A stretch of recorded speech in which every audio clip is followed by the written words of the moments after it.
The question tonight in Georgetown is, has the leadership of the PNCR's Aubrey Norton become untenable with the damning allegations of sexual harassment of a party colleague? If sources close to Norton are correct, he is likely to dig in his heels and seek to hold on as leader, even amidst increasing calls for him to quit.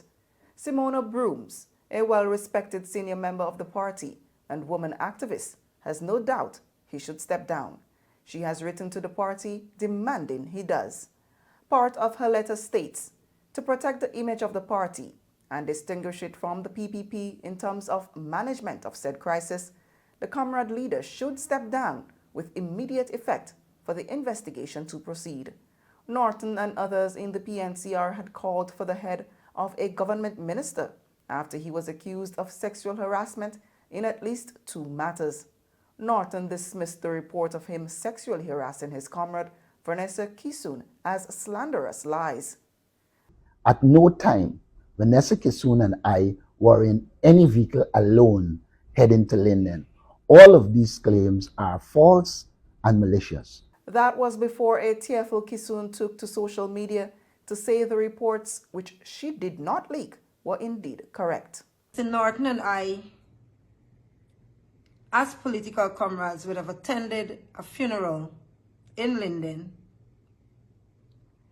And after the funeral service and we were leaving the Christiansburg Cemetery, Mr. Norton offered me a ride home. I did not refuse because this is a comrade. However, while we were on our journey, Mr. Norton suddenly stopped the car and I heard the locks. As you know, when a car is locked, it clicks. He then looked at me. I was in the passenger seat, he's the driver. And he showed me his gun in his foot. And he said, this is where he normally carries his gun. And then he further said to me, if I put this gun to your head and rape you, what would you do? I froze because I became very fearful for my life. I was speechless. I almost wet my skin that day because here is a comrade, one that I held as a comrade, doing this to me. Kisun went into details about the incident. And I looked Mr. Norton in his eyes and I said to him, because at that time I said to myself, you have to be strong. And I said to him, I ain't afraid of that, nor you. Are you going to have to kill me? However, Mr. Norton did not carry out those threats or desires. But I have carried the burden of this threat, disrespect, and violation for years. And I did tell a few of my other comrades who I see as confidants about this story. For Norton, the swirling controversy comes at an inopportune time, having been challenged for the leadership in the SNAP conference he called for the weekend.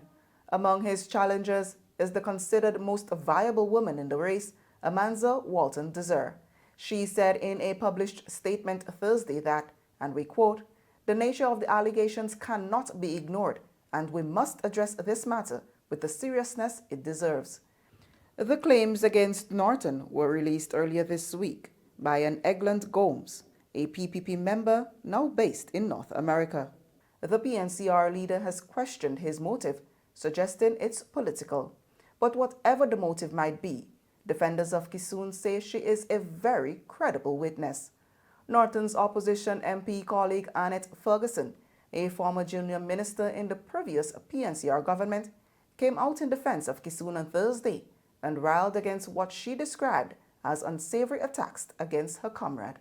She wrote on her Facebook page, "As a woman, I stand with a sister and comrade to vehemently condemn all the vile and unsavory attacks against Miss Vanessa Nikofa Kissoon, a daughter, a mother, and most importantly, a woman." Another opposition MP, Tabitha Saroba Hali, said the allegations that have been leveled against Norton must be investigated forthwith. From the Breaking News Desk, I am Tahira Burke.